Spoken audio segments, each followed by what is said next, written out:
Hi, everybody. Welcome to the Balticon panel, Preparing for Your First Concert. And the description of this is that you have been tabbed to perform a concert at your favorite folk convention. What do you need to know in order to have that concert be a big success? I Yeah, am you got a pleased to be concert joined slot. with, Now what? yeah, I am pleased to be joined by three other members who have much better folk credentials than I do. Eric Coleman and Lizzie Crowe of Cheshire Moon. Can you say hi? Hello. Oh, And Sarah Pinsker, whom I have not had the opportunity to meet, but have enjoyed talking with so far. For starters, why don't we go around the room and have everybody mention what their first performance experience was like. Also, you can tell us where you're from and anything else you like, a little quick summary of who you are. Eric, would you like to start?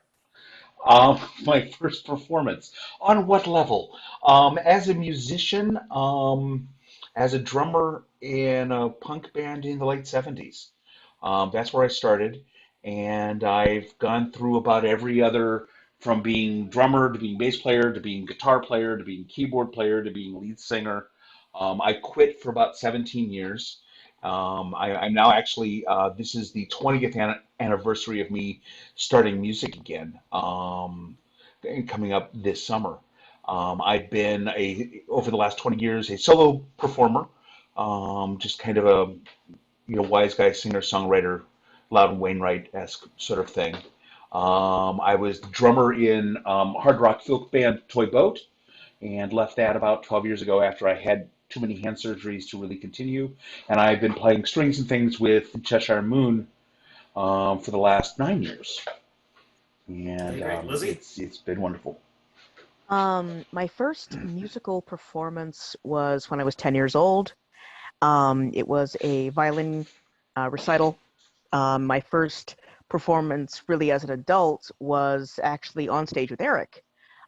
Musically, he pulled me up on stage for one of his solo shows. I was terrified, and I've been singing for longer than I've been able to speak, and I've been performing on stage in a vocal or instrument capacity for the past 12 years. Okay, Sarah. Hi, my name is Sarah Pinsker. I am mostly known these days for fiction. This is my book, Awesome fiction. Song for a New Day, which is about a musician, which is why I'm not playing music as much. But before the books, I played music full time. I have two folk albums out and one with my rock band, which I describe as the same kind of music but louder and faster. It's all the same songs but louder and faster.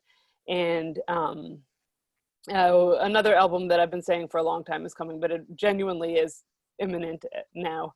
Now that I have no excuses left. And first performance, I'm not going to count vocal stuff because I don't consider myself primarily a vocalist. So I'm going to say the open mics that I played in high school, which went much better after I figured out that if I stood up, then I didn't shake. So we'll talk about that as we talk about preparing and figuring out how you're comfortable. Okay, great. As for myself, my parents got me exposed to music early. I had piano lessons growing up and wound up playing the cello in high school because that was an underrepresented instrument at the time. I had to pick something, so I was in the high school musical orchestra and also in the pit for a few musicals, which was also fun. And as far as singing goes, sang in the church choir growing up and had some amateur singing opportunities in college and graduate school. And as far as getting to perform the first time for real, that's more recent, like, maybe less than 10 years ago. I got invited to be part of some group concerts at folk conventions. 6 years ago, I was part of the chorus for a non-stage production of Patience, the Gilbert and Sullivan operetta at Stanford. And 4 years ago, Eric thought it would be a good idea to get me up on stage at Mid-Americon too, and gave me a half an hour to see what I could do. And that's what I'll really count as my beginning of being a headliner. That was Dave ran that. I was just running sound on that. Ah, So okay. Dave Weinberg, Dave Weingart. Uh, That was his idea. but anyway, I got up there, But you were again, part of it. So that came mhm. through. Okay, so now here's how we're going to talk about it. This is doing a concert is actually a process. It starts with a before, then there's a during, and then if you really want to get better at it, there should be an after too. So I'm going to start, and we're going to go through these things in order. The before part involves, okay, you've got this concert. What are you going to do? How are you going to set up? How does the venue and its relationship to where you live affect things like that? So for starters, let's talk about what you're going to do. And Eric, you mentioned you had a lot of experience on building set lists, so I'm going to let you start. Okay, for me, I'm a big proponent of know your stuff. I mean, really know it cold, know it inside and out, and know what you're going to say on stage. Too many people go up there and just kind of ramble in between songs, and it doesn't work. So have an idea of what your stories are leading into songs. Have some kind of an idea on those things. And as for the set list, organize it, plan it out, think about energy levels, think about do you want to start with something big or do you want to start with something quiet and build up? Don't do, 3 7-minute songs back to back. Um, put something in there, change your energy level, do something fast, slow it down for a minute. We sat and worked on our set list for this evening, last night and this morning, and it's very much there's an ebb and flow and a movement to it in that it's a very upset, but at the same time there are points in it where you give the audience a chance to relax, let them breathe And that's some. very necessary. Um, yeah. So I'm a firm believer in just making sure that you know your songs. If you're going to work out of a book, if you have a book there in front of you, put the songs in order of your set list.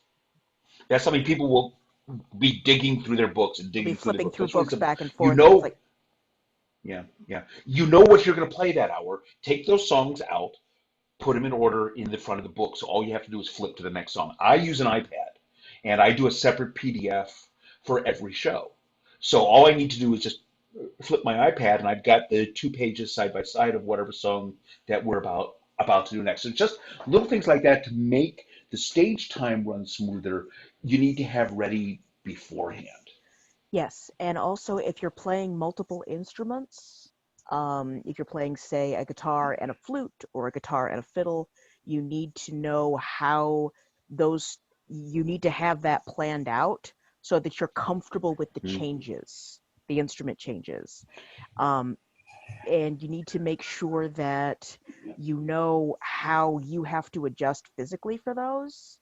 And as unfortunately a mistake that I have made in the past, test run all your costuming. Whatever you're going to wear on stage, test it first. Put Mhm. it on, play your instrument or sing your stuff or do whatever you're Mhm. going to do because you need to know, can you walk? Can you move? Can you breathe? Yeah. There are lots of women out there who have worn corsets on stage and not been able to sing as well as they wanted to because they didn't test run beforehand to Mhm. figure out if they even could, or they didn't practice in it. I can because I have practice and I know what to do. So always test run what you're going to wear, test run what you're going to be doing with your hair. Is it going to be in your face? Is that going to be a problem? uh, Things of that nature. You need to think about the physicality of where things are going to be while you're on stage. If you, I'll add also, if you, since you were talking about transitions between instruments, if you change your tunings, or if you have an instrument that falls out of tune that you need to check in between, you can build the tuning time into the talking time, Yes. Mhm. and use those transitions. But that takes practice too. So Yes. practice tuning your instrument and talking at the same time. Find, if you can find equipment like that allows you to mute your instrument while you tune, like a pedal that mutes. A volume pedal. Yeah, volume or mute, you can tune without subjecting everyone else to it. And And that can be nice transition time. That way you don't have to waste the extra time tuning after having talked. Yeah, I travel with multiple instruments now, so I don't have to change tunings. But when I was just playing solo as one guitar, I got really good at telling a whole long story while I'm looking down, just barely and going, I'm in tune, click it back off, move along. That's something that does take a lot of practice. As someone who has run sound at a lot of cons, I will email you and say, what do you need? So know what you need. Know that I need a microphone. The instrument plugs in, doesn't plug in, so microphone needs to go in front of that. If it doesn't, know what you will need on that stage. Know that, okay, I want a chair. I want to sit down. Make sure that they know that. Just all those little details like that. And if you Practice. don't know what you need, just understand what you're dealing with. Does your guitar plug in? Does it not? Do you think your instrument's going to need to be mic'd? You don't necessarily know what the sound guy has to do for that, sound person has to do for that, but they will. But you have to be able to articulate that ahead of time. Another thing is practice in the way that you're going to be performing. If you usually practice sitting, but you plan on standing on stage, make sure you also practice standing. If you are in a band and your band usually practices in a circle, it's going to sound different the first time you're all facing outward, and you're going to lose some methods of communication. You can't, it gets a little trickier to raise your eyebrow at the drummer to make sure that you're coming in at the same time if you're facing in opposite directions. So all of that stuff of making sure that you know what a performance condition is as opposed to a practice condition. That's a good If point. you're a guitar player and you're in front of your amp, you're not going to be able to hear the bass player on the other side of the stage anymore, like you do in your small room where you practice. And so get used to going, okay, everybody listen to the snare drum. Don't listen to the bass. Don't listen to the guitar because you probably can't hear them on stage. Find a way to have that central focus. While we're talking about stuff to prepare, we said this is all performance related. We mentioned set lists. You can also make a list of what you're bringing to the venue and make that list and check it twice so that and try it out. Yeah. If you are flying, make sure that you can carry all of your stuff and make sure that you know how much the airline is going to charge you for what you're bringing and where they're going to put it. And keep in mind that you have to carry it through an airport. Know the laws for carrying instruments through. Yes, for when you get someone who's going to try to refuse you. It's true. It's true. But also, you're not just carrying it on a plane, you're carrying it through an airport. Yeah. You're going to be carrying it for distance. Be prepared for that. We have straps that fit on my guitar case now. Turn it into a backpack. Wrap it up and it turns into a backpack. It makes life so much easier. And then once you've got that all figured out, remember to incorporate that into your set list. And make sure that you have a set list that you're happy with, as Eric and Lizzie were pointing out. Make sure that you don't have a whole bunch of stuff that runs all the same way. When I'm planning a set list, I try and vary the mood and I try and vary the range. As someone who's primarily a vocalist, that's one of the things that's important to me. If I have a whole bunch of songs that use my high register in a row, that's not going to be good. If I mix up fast and slow, that will give me a better looking set list than one that does. And the other thing I do, and I'm pretty obsessive about this, and Eric, I think you are too, is I time everything to basically to a 5-second window, so I know how long something is going to take. And when I'm doing that, I also factor in between time. From experience, I know that when I'm up on stage, for example, there's a little bit less than 45 seconds between when I finish a song, the applause dies down, and I get to introduce the next one. So I bake that in, and when I get my set list completed, like Aria said, I've got 50 minutes. I have a set list that runs for 50 minutes. Run short. It's better to run short than run long. Yeah. If you're the headliner, then it's okay to, there's slightly different rules if you're the headliner. If there are people after you, if you're on a con schedule where there are going to be more people, or if you're an opening act, always end on time. Yes. It's a mark of And respect for anyone who's going after you. It's a mark of respect for the people running sound and the people organizing the event. Show up on time, show up early, and start on time, end on time. yes. And I'm also going to add one more thing before I forget it. Extra batteries. Yes. Extra Yes. batteries, extra patch cables, Extra cords. That's- extra cords. Strings. If you can bring spares of those things, like and extra strings. If just assume something will go wrong and you'll be better prepared. Assume you're going to lose it. Assume it's going to break. Every one of my cases, every instrument case, I have an extra set of strings in it. I have picks on all of my instruments. I have pick holders on every one of my instruments that are loaded with whatever kind of picks I need for that particular instrument. And I do use different picks for different songs and different instruments. I have extra chords. Lizzie generally carries those. And I also have every instrument's capo in its own case. I have multiple capos that go with me. So I always have at least 3 capos with me. So even if something doesn't work, one breaks, whatever, I've got another one on another instrument. Bring an instrument stand. Especially if you're dealing with more than one instrument, make sure that you have something that will hold all of your instruments, because picking things up off the floor is a terrible thing for a fat old man. It's a terrible thing because if you step wrong, all of a sudden you're down an instrument. Yeah. Okay, and that's really dangerous. It's dangerous for the instrument. It's dangerous for you. It's dangerous for the people around you.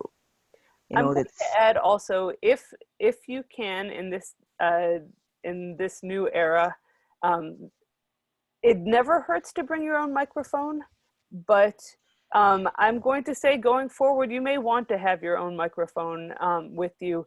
The most basic, easy to plug and play, easy to replace SM58 standard, that won't set you back too much, and you can carry it and it'll survive a lot. And just having your own so that you don't have to lick a microphone that other people have licked is going to be it's just kind of gross. Important. But it's also nice if you find a microphone that you particularly like with your voice, to have that with you. Then you just have to remember to take it with you at the end. I have used the same SM58 for 16, 17 years now. 17 years. It has a bright pink sticker on it that wraps around it, so it is obviously my microphone because it's got my name on it. That thing has gotten me through everything. Lizzie doesn't like it. She has her own microphone. And one of the things that we generally ask is, do you have one of those? And if they don't, then we bring Lizzie's microphone. Take what is comfortable for you and what you know works for you. And if you don't, a little quick talk about microphone technique. I've seen so many people who have been performers for years who don't know how to work a microphone. I won't mention any names. That would be rude. But learn where the microphone sounds good with you. For me, if it's a loud room, I put my nose on the tip of the SM58, so I'm singing underneath it. If it's a loud room or if I'm dealing with a loud band in back of me, that ends up working perfectly because I don't hit it with my P's. I don't get all plosive on it. But I can be heard and I know how to work it. If I'm not dealing with a loud room, I go about this far in back of it. About a handspan. Yeah. Because I've got a loud voice. I can be heard generally in a room at a con without any microphone with absolutely no problem, even if we're amplified. And so I know that I set myself about here and I have them set the volume low. So yeah, just if you've got your own stuff like that, learn how to use it and work with it until you are comfortable with it, just like you would with your instrument. Yeah, that sounds good. And now we're starting to move from the before part to the during part. So you've practiced everything to death. If you're going off book, you've practiced being off book. You've practiced any instrument changes or anything else you have. And now you are going to the venue where you will meet the person whose performance is most critical to your success as a performer, and the person Yes. you can least afford to make upset at you, who is the sound guy, because he has that sound person, sorry, has the suck knob and knows how to use it. And we have a sound person. Always be nice to the person running sound. They are working way harder than you. They've been doing it all day, and they are not impressed by you. They have seen everything from people who are wretched to people who are brilliant. You're somewhere, hopefully, in between. Um, Ask and their do name. what they. Yes. Find out Huh? their I name. said, ask their Yes. name, thank them in your set, Yes. be Yes. gracious. Thank them on stage. Yeah. Yes. Yes. Yes. That Yes. that is. Show up on time for your sound check slot. Mhm. Usually, conventions will book time, force everybody's sound check. Be there. Be there. Be on time. Be Mhm. ready to get your stuff Have on your gear stage. ready. Yes. Have your gear performance level ready. Have everything in tune. And as soon as they say get on that stage and plug in, sit in, whatever, you're ready to sit down and like you're ready to do a show. Yes. And listen to them. If they say, give me about 30 seconds, give them about 30 seconds and then quit. Yes. Do what they tell you to do because they are trying their best to make you sound good. Yes. And that is what they're. Yeah, That is what they are there to do. Now there is another thing there that starts with the before, that if this is bonus stuff, you don't have to do this, but it can help to start learning some of the language that people use to create Mhm. good sound. And if you know the language that they're using, then you can also communicate well with them, and B, communicate your needs. So Mhm. if you know that you have a voice that's different, like I know that my singing voice is actually a little on the unusual side and it's a little tough to mic because uh, I'm quiet, my band is loud, and so if you bring me up, then the mic gets really hot, and then so you usually end up on the brink of feedback. But there are things you can do. You can raise the mids, and then if you start knowing Mhm. those things, knowing things about your voice, knowing things about techniques that'll help them, you can actually cut some of the issue. I also made it my business very early on to know how to use a soundboard myself, because you never know when, Mhm. not so much at a con, but like a coffee shop or A bar. college or a Mhm. bar. You never know when the sound person might be sick or might also be the bartender and have to run back and forth. And you sometimes end up as the sound person. There are also gigs where you bring your own sound. I don't like those, um, but knowing how to actually use a soundboard is a really, really handy skill. It's not necessary when We you're have we first have starting two. out, but yeah, it's Yeah, important to understand at least. One we thing that's have two levels of PA gear. We have the full big 200 watt. We can play an outdoor show. We can play a big room in a con with, and then we have a smaller 60 watt, which are actually our stage monitors for the big gear, but also work very nicely in a small room. And we have mixing boards from a 12 channel down to a 4 channel. That I've accumulated stuff because I'm that guy. Um, and it's just learn how to use it, learn how to make it work, learn how to use the EQ on it. I have seen people get up there and just be a treble mess, just all high end, and it's painful. It's like, no, you didn't know how to do this. And part So of the yeah, be secret of it aware of how your stuff sounds. part of the secret of it is that the 4-track and the giant boards that you see like in giant concerts, they're all the same equipment, and it all comes down to the channels that you're on. So really you're Yes. only looking at one Hmm. vertical Hmm. line usually, and all of the other stuff is Yeah, at a extraneous time. to Yeah, you. So yeah. Also, from a yeah. performance standpoint, when you arrive in the venue, acquaint yourself with the lighting setup. No, the adage on stage is find your light. Um, Mhm. if there are lights that are pointing at you, understand that light is hot, and so when you're in your light, you will feel it on your face. And that's how you know you are lit. If you are not the focus necessarily, then you're going to want to stay in the cooler areas of the stage so that the person who is the focus is in the hot light. Things like that. And also, if you are not comfortable with flashing lights, make sure that your sound person, tech crew knows that and does not have anything like that may be going on in the background, behind you, in front of you, whatever, because I know I am not comfortable with flashing lights. Quick flashing lights, strobing lights are not my friend. And so these are just things that you want to keep in mind for the sake of yourself as a performer, not just your audience.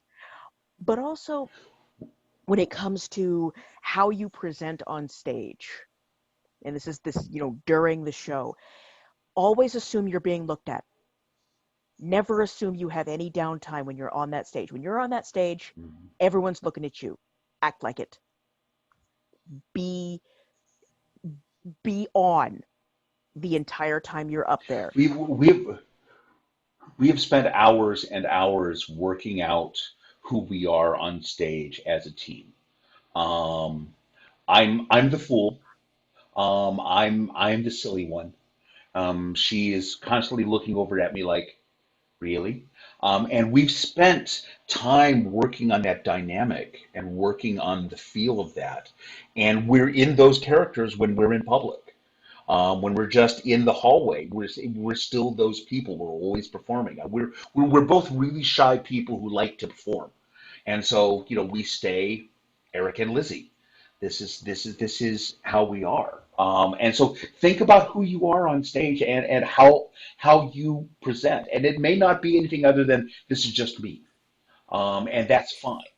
That's perfectly fine. But Okay, yeah. so now let's go up on stage. The Yes. concert is ready to start, and I'm there. I've picked out what I want to wear for this. I personally like to put on a performing outfit because it's part of getting myself in performing headspace. Although there are certainly people who will just wear whatever they're wearing at the Phil convention and be up there with whatever they are. But And that's fine. it is indeed. But decide who you are, and then be ready to go. Now, the important thing I had drummed into me when I was getting taught about things is the audience is there to hear you sing. They are not there to hear you talk. Now, if you're somebody like Nick Smith, who is a storyteller, and part of his being up on stage would be talking, well, that's fine. But I'm not. I'm there for the music. And in fact, I take that into account. And when I'm planning my set list, I always put one of my stronger works up in front and make sure it's something that needs no introduction. That way, when the show starts, I can just bounce up on the stage, hit the mic, and start singing. Mm-hmm. I will have one mild. When I was performing solo, a lot of my act was the interaction with the audience. It was much more of a comedy act, and it was very much. I had a song called "Hey Dad," and the longest version of that ran 17 minutes because there kept being things moving back and forth and the audience moving back and forth and talking with them. And I would digress off into stories and come back to the song, and it worked. So if that is what works for you, then do that. We generally have a thing that's okay. It's now Eric's story time, and I will tell the story generally of one of my instruments, and that's become a running joke. Of okay, Eric's going to talk for a little bit now. So there are levels in which that can work, but know what you're going to say and have it planned out. Have it worked on, so at least you've got the framework. If you watch really great improv comics, realize that they're essentially doing the same thing every time because they have developed frameworks and how they work together that are there's not many of them. They will generally have 4 to 10 little working ideas that they can plug in whatever is the current information into. And we do a lot of the same thing. Is that I just have in my head how this story runs and then how it works into the song. Lizzie will do a lot of intros, and I know, okay, there is my cue to now start the chords running because she has told me she's just about to wrap up. without really going, Eric, I'm going to wrap up. It's just I know where she is in the story. Um, a quick technical thing that occurred to me a minute ago: monitors will freak you out the first time. Oh yeah, I had to Having mention your voice monitor. come back at you, yeah, having your voice come back at you is weird that first time because you're just like, and it will throw you off, and you've got to learn that it's there to let you know how to control your voice and to make sure that you stay on pitch. And you don't have to But have a it will sound strange to you. And it's there to let your Hmm? bandmates. It's there to it's let your bandmates hear Yeah, hear you. you, and you hear your bandmates. yeah, Um, yeah, yeah. there's something that was a before to during thing that I also wanted to mention, which has to do with when you eat, when you eat and Yes. what you drink beforehand. 4 hours before. Yeah, and it varies from person to person, but it's good to find out what works for you. Like you can't be running off in the middle of your performance for one thing if you need the bathroom, but also I tend to get to feel sluggish if I eat a big meal beforehand. So I know that about me, and so like we'll talk about after in a minute, but I tend to eat really lightly in the hours beforehand. I tend to Hmm. drink Hmm. things that take care of my voice. So no orange juice because it's kind of mucusy. No dairy for a couple of No days milk. beforehand. Yeah, and keeping those things in mind, and then afterwards, you can have your big meal or whatever. But I tend to wait till Yeah, after. Okay. Oh, So do Eric, I. would you show off for a absolutely. moment what you just had in front of you there? Water bottle. Yes. Always have one with you. This is your best friend on stage. I will forget to drink. So what I do is before a show, I will drink about half of this. Just because I know that I get so focused in the moment that I forget. On those times when I actually do take a drink during a show, that means that I've become so dried out, I've had no choice that it made me go, oh, I really need this. But yeah, always have a water bottle with you. Lizzie frequently has tea. There's a wonderful honey, with one of Ginger. those crystals that you use. Yeah, yeah, ginger crystals that she'll make a lovely tea out of when she's having vocal problems. That is a glorious thing to have with you. But yeah, we always have our own water bottles. And have something that closes. Don't have an Yes. open cup on stage. Don't If you have have an an open open cup on my container stage, on I will stage. be angry at you. Have something that you can snap back closed and set out of the way so if it gets knocked over, If it it gets doesn't knocked over, destroy it's your not going to monitors. ruin something, and it's not Yeah. going to cause a huge electrical issue.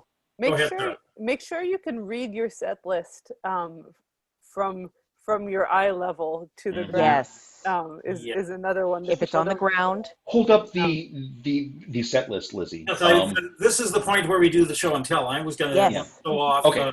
stuff I bring on stage. Could you put us Yes. on speaker view for a moment, please? Go ahead, Bill. Okay. Anyway, the two things I make sure I have is I have the set list I practiced on, which I'm going to hold up to the camera here. I hope you can all read this. What it Hmm. is it's a list of the songs I'm going to sing, not necessarily the full title. And then over on the left, I have two things. First off, I have the running time to the start of whatever I'm going to sing, and factored in that is the 42 seconds of between time that I find I get from one to the other. And in order to keep track of that, now down at the bottom at the end of this, you see, for example, there's a time over on the right, 53:40. Yes, I know this is long, but you'll see there are three things above it. And depending on how I'm actually running and where I want the show, those are my padding songs that I can take out if I need to. Hmm. When you do a Hmm. set list, I find it's a real good idea to have some padding in there and say, okay, if I'm running late, I'm going to cut this one, I'm going to cut this one. Hmm. In this case, for my concert tomorrow, I want to make sure I end with those last two. So I want to make sure I have enough time to get to that, and I'll be watching. And the way I watch is this, which normally sits on the handlebar of my bike, but has a convenient running clock down on the bottom. When I get up on the stage and hit the mic, I hit the start button, and then right down in the bottom there, I'm going to have the current time, and I can compare that to the running time on my set and see whether I'm going fast or slow and need to tinker as appropriate. Yes. I don't A have lot any of. of that. Sorry, I interrupted you. Go ahead. No, you're fine. You're fine. Go ahead. Go I ahead, was going sir. to say I don't keep any of that time stuff. I do keep make sure that there's some device that can tell me the time if I need to look at it. But usually I know how long my set is going in. So I don't have the times on there or anything. I do keep the key on there, particularly if I'm playing with others, because sometimes someone in your band forgets, because a lot of times people are or I end up having musicians sit in with me a lot, and it's nice just to have the reminder not to think about it. Sometimes I'll put the capo on there, especially if I've changed it for the key for one of the instruments that we have added. And then if there's one song going into another, I'll send arrows to remind myself from one to the other. Right. Um, Thankfully, on most folk stages now, they will have a clock, Mm-hmm. at the foot of the stage, at the front, and so you'll be able to keep an eye on it. And if your soundman does this, if your sound person does this, you've got one left. Yeah. One. And be ready. Be ready to Do go. it and then get off. And also, something else you're going to want to make sure that you're aware of is how quickly you get on and off the stage. If it takes you a while to get on, if it takes you a while to get off, you need to know that, so that when you're, if it takes you, if all you have to do is pick up and go, once you're done, once you've performed, it's the final applause. Thank you very much. Pick up, go. Okay. Because Quick aside on that, my son's band, former band, he has a new band now, but mostly the same people. I knew the sound guy at the place where they played a lot. He walked up and he says, "Listen, I kind of feel I've been writing a little hard, so I don't want to say this to him, but could you tell them to not pack up their gear on stage?" I'm like, "Yeah, you can tell them that. They will take that from you. That's not a problem. Don't pack up your gear on stage. If you're the drummer, don't take your cymbals off the stand. Just pick up the stands and set them off stage. Put everything away once you're off stage. Just get everything out. Toy Boat, with our big stage setup, cleared a room in 10 minutes. Because what we did is we simply opened the door at the side of the stage and everything got picked up and went into the hall. yes, And then we put everything back in its cases out there. When it's time to get off the stage, just get everything off the stage. We can pick up my instrument stands, one of us on one side, one of us on the other, and just simply march it and walk across. it down the stairs. Yeah, don't pack up on stage. They never do that. Never No, and never unpack on stage. Have everything. Yeah, have all of ready. your gear, have all of your cases off somewhere else. Like in That's your part of your room, shtick. possibly. Yeah. one thing to add there, to add to that, is that if you're expecting a lot of people to want someone to be off stage quickly and signing stuff or anything like that, you can also have designate someone ahead of time that the singer gets to go and be the social person. Yeah. That's Eric in our And band. yeah, so you can assign someone like that, but know that their stuff still needs to come off the stage. Yes. Yeah. And the other thing I Coordinate wanted to that. mention before I forgot was it's also good to keep in mind things will go wrong, including the fact that under hot lights, sometimes or at an outdoor festival, your guitars are made of wood, guitars go out of tune, and you may have more trouble than usual keeping your instruments in tune if it's a new situation. I like to bring instruments into the room that I'm going to be in ahead of time if possible, so that they can Acclimate. Mm-hmm. We did an outdoor show. It was 88 degrees and about 88% humidity. And I was having instruments. I was hearing strings slipping during songs, just going. "Phew." It was hell. So yeah, and just you know, figured that that's going to happen. I mean, generally when I'm on stage, if the instruments have had time to sit in a room, I don't go out of tune. But yeah, sometimes just figure that things are going to. Another one of my big pet peeves: unless you're making it funny and part of your shtick, don't apologize. Don't First apologize of on all, stage. first of all, they probably didn't notice. They probably were completely unaware that you messed up a couple words in that second verse. Never apologize unless it's part of your deal. Unless it's like, well, I really messed that one up. You go off and it's funny. But so many people will apologize for something that nobody heard. Okay, well, that's all great. I think now it's time to start moving over to the after part. Yes. You have finished your concert. What do you do now? Well, if you are a professional musician, as in somebody who gets paid for gigs or has CDs to sell, part of what you want to do, and it's accepted as part of the folk concert experience, is you want to have your merch table set up on the side, ready to go with whatever's there, and you can sell. And even if you don't, like for example, I sometimes get people asking me for song lyrics after the show, so I come equipped to write down contact information so I can send it to them after I get done. And that, for me, that's just part of the being ready for the immediate after show at the convention. Mm-hmm. I think that's part of the county, along with the checklist of the gear you need, knowing the merch that you have to bring with, and remembering to bring a mailing list sign up. Old school, but still useful, because people can ask for things, as you said. And knowing how many of something you have, and like I like to have a price list with me, both for myself and because you're not always the one selling your stuff. So it's nice to have something for people to refer to. By the way, before we go any further here, we've got a few minutes left, and there will be some time for questions at the end, but so far we don't really have any. If you have some questions for any of the panel, we're going to spend about 5 minutes talking about that after we get done with the after, and now's your time to turn them in. Oh, it's backwards. That's our price list. No, actually, it reads forwards from this side. It does read. It just reads backwards. But yeah, it is on my iPad. We also generally carry a printout of it. Just have it there. Have it ready.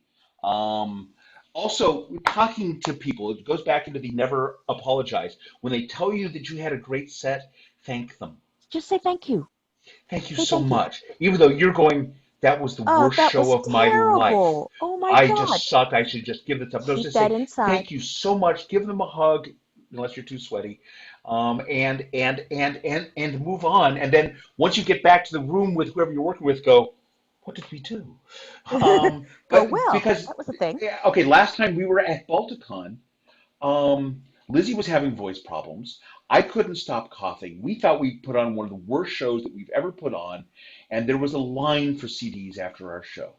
We're like, they liked us. Okay, we did all right. And I've heard the recording, and no, we were okay. I sounded like a bullfrog the entire show because I was getting over bronchitis. But the audience dug it. I mean, they've just paid you the supreme compliment of sitting there for an hour and listening to what you have to say. Giving you their Be time. nice to them. I played a show once in which there were two people. There was the person who booked the show and a very lovely young woman who sat down at one table. That was the entire audience. And so what I did is I unplugged, I sat down at the table with her, and I sang songs and told her stories for an hour. Because she was the one who showed up. So if you get a tiny audience, give them the best show that they'll ever see. Yes. Because then they'll say, we saw this band, and they're coming back through, and they will tell their friends. So next time you might get 5 people. But yeah, I want to jump in on it. I've played shows where the sound went out right beforehand, and like the power in the whole building went out, and people held up their phone flashlights, and we used that as spotlights. And you can always play, like, given the circumstance, you can find a way to play. The people who are there showed up because they want to hear you, and a performance is a moment. It's not, I mean, if they just want the perfect experience of your songs, they can buy the CD, but that isn't what it's about. It's about this live moment that you and they share. And it's allowed to be imperfect. That's part of the fun of it, because they get to go home and say, I saw them on the night that, they messed up this chord, but then they turned it into, like, they made this joke and it was the funniest thing I've ever heard, or whatever. Like you get this moment, and the mistakes are sometimes glorious in themselves, because people will remember the night that, like, the sound went out as it makes you human. It humanizes the entire experience, and it brings you closer. But yeah, no, it's that is one of my pet peeves is I see people who play in front of a small audience and they're angry about it, or who are just kind of snappish to people afterwards. It's like, no, come off that stage like you just had the best time of your life, and And continue sharing again, that best time with the audience. yeah, yeah. Okay, but now we get to the follow-on to that. We're on the 5-minute warning now, so this is going to be by way of following up. Remember, after you get done, if you have a recording of that show, that is a valuable learning tool. Take it home, Yes. listen to it with your critical ear, work out all the things that went well, work out all the things that went poorly, focus on the songs that you need to do better the next time you do them, and take this lesson with you as you go. We work through our stuff afterwards. So much of the time, we will talk about this change, that change, what happened, what worked, what didn't work, what needs to be condensed. I could go on for an entire hour about Yeah, well, we don't comedic have an hour. theory. We've only got a Yeah, couple of No, yeah. minutes. we don't. But just in terms of making everything really tight and precise and making everything flow. Okay, so now let's go through with a round of wrap-up statements real quick as to things that haven't been mentioned yet that people can take away from it. I know for myself, something I got told early on as I was going through the process of figuring out what to do is remember that not only is the audience there to see you, but you are there to see the audience. That's what makes the being on stage experience special, is that there are people who are listening to you and engaged with you. And I take on my responsibility as a performer of making sure that I can see the audience as much at the end of the show as I can at the beginning. Sarah, you have anything to say to close up? If we forgot to say, practice your moves. If you have moves, anything you're going to do on stage, practice it ahead of time. I broke my hand doing a windmill on a stage that was too low once. I didn't realize. So practice your moves. Yeah, know your space, know your limitations. I pretty much always sit down now because, I'm old. But it's just a matter of enjoy it, have fun. And if you're having fun, the audience is going to have fun. If you're enjoying it, more than likely they're going to enjoy it too. I've seen people who are not particularly good performers, not particularly good singers, well, okay, not particularly good singers or instrumentalists, but who are great performers, who just have a way of engaging the audience and bringing them in and making them part of the show.